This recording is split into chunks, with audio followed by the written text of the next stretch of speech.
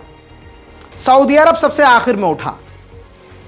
अरे स्वीडन में कुरान जला दिया, अरे तुमने भी, इसने यूएई ने भी निंदा कर दी, अरे इससे तो साला कुछ भी नहीं मेरे आगे। अरे कुवैत तुमने भी, अब बहराइन तुमने, अरे फिलिस्तीन ने भी कर दी, ईरान ने भी कर दी, हम कहाँ रह गए? साहब आप तो सो रहे थे, कुत्ता मुंह तो चला। सऊदी अरब खड़ा हुआ, स्वीडन के एम्बेसडर को बुलाया, इधर आओ ना, कुरान जला दिया, बदतमीज, हमें ये बर्दाश्त नहीं है, ये गलत हुआ है, हम जाओ, टट्टी आ रही है। मतलब ये मैंने इसलिए किया है क्योंकि यार सऊदी से पूरे दुनिया के मुसलमान उम्मीद करते हैं कि जब कुरान पर बात आए, इस्लाम पे बात आए, सबसे पहले सऊदी अरब बोले। नहीं, चच्चा सबसे आखिर में खड़े होते हैं, झाड़ का कपड़ा लबादा। हाँ क्या हुआ है? अब आप खुद देखिए, पॉप फ्रांसिस हमारे मजहब का है क्या? ईसाई है ना वो, और वो सुप्रीम है ईसाइयों के। उन्होंने कितनी जबरदस्त बात कही। उन्होंने कहा ये जो स्वीडन में कुरान जलाई है ना, इससे मुझे गुस्सा आया, इससे मुझे घिन आई, मुझे घटिया काम लगा, घिन आई कि ऐसा कैसे कर सकता है कोई। पूरे 57 मुसलमान देशों में एक भी मुस्लिम लीडर ने इतना सख्त बयान नहीं दिया। कितना सख्त बयान दिया है, और वो भी अच्छे जुमलों में।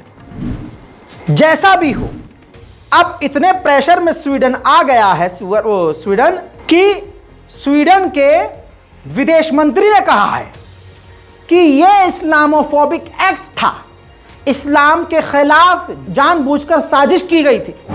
इससे पहले स्वीडन की इमेज नीट एंड क्लीन थी, बहुत अच्छी थी। ये कांड करने के बाद हमारी इमेज नीचे हो गई है और काफी घटिया इमेज हो गई है। रजब तैयब एर्दोगान भड़क गए हैं। रजब तैयब एर्दोगान ने कहा है कि स्वीडन को होमवर्क करना पड़ेगा, देखना पड़ेगा कि तुम्हारे अंदर कौन आतंकवादी है, तुम्हारे यहां कौन आतंक फैला रहा है। अगर स्वीडन को नाटो में शामिल होना है तो इस सब चीज को रोकना होगा, और अगर स्वीडन को तुर्की की दोस्ती चाहिए तो ये सब हरकतें रुकवानी होंगी। बड़ी खबर यह है कि अजरबैजान ने फिर से ऐलान किया है कि आर्मीनिया ने हमारी पोजीशन पर दोबारा से फायरिंग की है। बड़ी खबर, बड़ी खबर, बड़ी खबर, बड़ी खबर, बड़ी खबर, सुनिए, ध्यान से सुनिए, इधर ध्यान दीजिए। रशिया ने ऐलान करके बताया, अलर्ट जारी किया है कि कुछ आतंकी लड़ाकू संगठनों को सीरिया में अमेरिका केमिकल बम, केमिकल वेपन देना चाहता है। वो एक दूसरे इलाके पर अटैक करेंगे, देश का माहौल तितर बितर करेंगे। इसी बीच अमेरिका बशर अल असद की सरकार और बशर अल असद पर हमला करने की तैयारी कर रहा है। दोस्तों, इसके अलावा मिडिल ईस्ट रिपोर्ट में आपको बताना चाहूंगा कि खुद इजराइल में ही नेतन्याहू के खिलाफ हिंसक प्रदर्शन जारी है, जिसको दबाने के लिए नेतन्याहू जो मर्जी करे जा रहा है। लेकिन आइए नेतन्याहू के खिलाफ जो यहूदी प्रदर्शन कर रहे हैं उसकी एक झलक दिखाता हूं, सिर्फ एक झलक।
उधर जॉर्डन के फॉरेन मिनिस्टर दोबारा से सीरिया दमिश्क पहुंचे हैं, सीरिया की राजधानी दमिश्क पहुंचे हैं और बशर अल असद की सरकार से उन्होंने मुलाकात करी है। दोस्तों, ये थी मिडिल ईस्ट की सबसे बड़ी खबरें जो आपके सामने रखी हैं। इस रिपोर्ट को शेयर कीजिए, दुआओं में याद रखिए। जय हिंद।